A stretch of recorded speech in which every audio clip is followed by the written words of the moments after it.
فيديو المسرب لزعيم حركة النهضة راشد الغنوشي يأكد للإعلام الاقتصاد الإدارة الجيش البوليس بين يدين العلمانيين، ويقول خاصة الشرطة غير مضمونة والجيش غير مضمون، وتصريحات نارية أخرى لزعيم حركة النهضة. تفرجوا.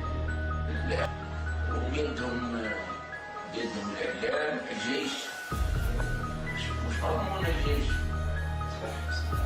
مش مضمون والشرطة مش مضمونة بالضرورة. هو اللي يعملوا هذوما البوليسية اللي يعملوا هذه لهم علينا بهذا الجيش هذا هو مجرد احتياطي للبوليس، يعني عندما يعجز البوليس المهام الأكثر قذارة تعطى للجيش،